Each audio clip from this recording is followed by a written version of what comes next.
Supreme court میں تشدد کی بات ہوتی ہے تو سپریم کورٹ پہ وہ حملہ یاد آ جاتا ہے جو کہ ہوا غالباً 90s کے اندر، کسی وقت 93 94 کی بات ہے شاید، اس وقت کی بات ہے. اچھا بہرحال 96 کے اندر 97 کے اندر. اچھا تو دھرنا ذرا مشکل کام ہے کیونکہ اس میں ذرا محنت زیادہ لگتی ہے، اس لیے شاید اس سے بچے رہے. لیکن دنیا میں دھرنے بھی حصہ رہے ہیں سیاست کا، دنیا بھر میں. یعنی جب بھی یہ جو ہماری عرب اسپرنگ تھی، یہ جب بھی کامیاب ہوئی دھرنوں کی وجہ سے کامیاب ہوئی، اور دنیا نے بہت سراہا اس کو. تو بہرحال اس کے لیے بھی ایک ماحول چاہیے ہوتا ہے کہ کیا تو یہ سیاسی عمل ہے یا نہیں، یہ تو بات کی بات ہے. لیکن جو پبلک سپیسز ہیں، عوامی جگہ ہیں، وہاں پر اس قسم کے معاملات کی اجازت نہیں دیتی. گو کہ جی ٹی روڈ کے اوپر جب وہ لانگ مارچ لے کے چلے تو وہ بھی ایک پبلک کی سپیس تھی. مصنوعی سیاسی بحران کا ذکر کیا آپ نے کہ مصنوعی سیاسی بحران، ہم تو یہ سنتے آ رہے تھے کہ عدم استحکام ہے. سیاسی عدم استحکام کی وجہ سے پاکستان ترقی نہیں کر پا رہا.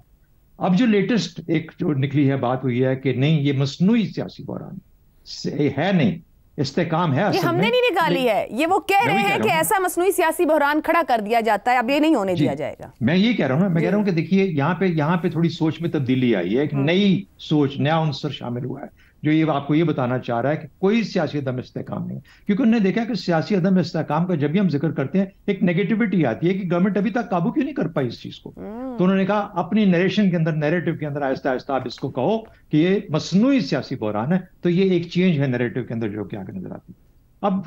اب ٹائم کے حساب سے بات کرتا ہوں کوئکلی. اصل میں لاہور اور پنجاب کے اندر پی ٹی آئی کو جس ایفیکٹولی پر اثر انداز میں وہاں کی گورنمنٹ نے نلیفائی کیا ہے، نہ ان کی آواز کو اکٹھا ہونے، یکجا ہونے دیا ہے، نہ ان کو ظاہری طور پر کہیں ان کا اکٹھ ہونے دیا ہے. آواز اور اکٹھ، یہ دو چیزیں جہاں اکٹھی ہو جائیں وہاں پہ مومنٹم بلڈ اپ ہونا شروع ہو جاتا ہے سیاسی. تو بڑے ایفیکٹولی انہوں نے اس کو کنٹرول کیا ہے، شہروں کے اندر بھی اور شہروں کو بھی آپس میں ملنے نہیں دیا.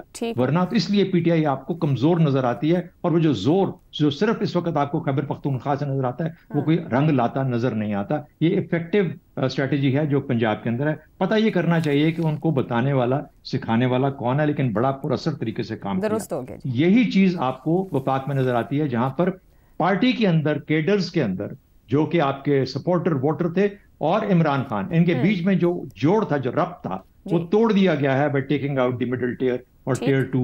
بہت کمال کی یہ بھی اسٹریٹجی ہے. اس کے لیے بھی ڈھونڈنا پڑے گا کہ وہ کون ہے، کیونکہ جہاں تک میں جانتا ہوں اتنی گہری سوچ ہمارے محکموں میں تو اتنی نہیں ہوتی کہ اس طرح کی اسٹریٹجی لڑائی ہے. لیکن کامیاب اسٹریٹجی ہے. پی ٹی آئی کمزور وکٹ پہ نظر آ رہی ہے، اس لیے نواز شریف صاحب یہ کہتے ہوئے آپ کو نظر آ رہا ہے. درست کیا جی.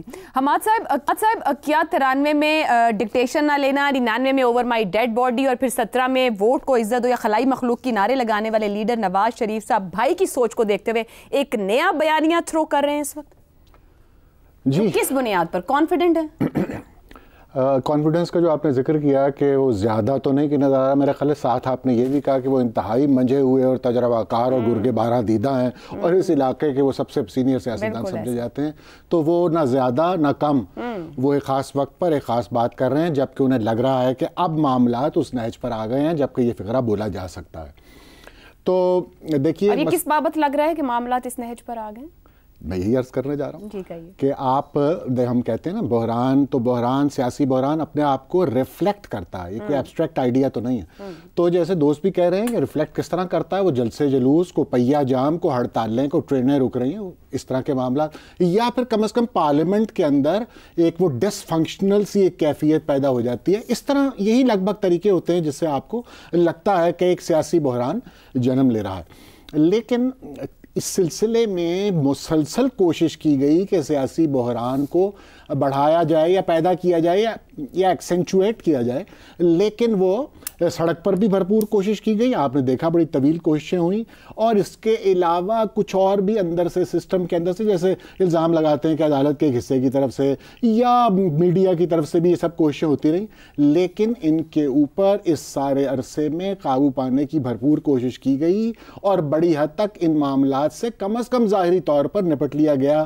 یعنی اس میں آپ سمجھیے کہ 26ویں ترمیم بھی لوگ کہتے ہیں شامل کر لیجئے، پیکا بھی شامل کر لیجئے، اور سڑک پر جس طرح آئرن ہینڈ سے سارے معاملے کو نپٹا گیا، جس کی طرح بھی دوست اشارہ بھی کر رہے تھے.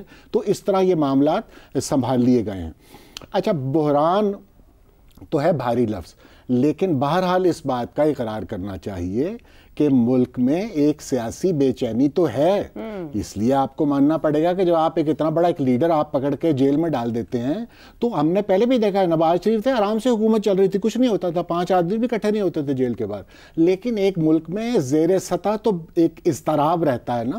تو اس وقت بھی وہی صورتحال ہے. عمران خان ایک بہت بڑی پارٹی کے لیڈر ہیں, ایک زیر سطح اضطراب ہے, اور وہ مسلسل رہے گا جب تک کہ اس کا حل نہیں نکلے گا. اب اس کا حل کیوں نہیں نکل رہا اور عمران خان صاحب کا اس میں کتنا کردار ہے, یہ ساری بحثیں ہم یہاں پر کرتے رہتے ہیں. لیکن بہرحال اس سے ہوتا یہ ہے کہ عوام کا ایک حصہ جو ہے اس کے اندر نا امیدی در آتی ہے. اور اگر آپ اس کو سیاسی بحران کہنا چاہتے ہیں تو کہہ لیجئے, لیکن فی الحال اس کے اوپر حکومت نے یہ تمام چیزیں جو میں نے گنوائی اس کی روشنی میں قابو پا لیا بڑی حد تک. جی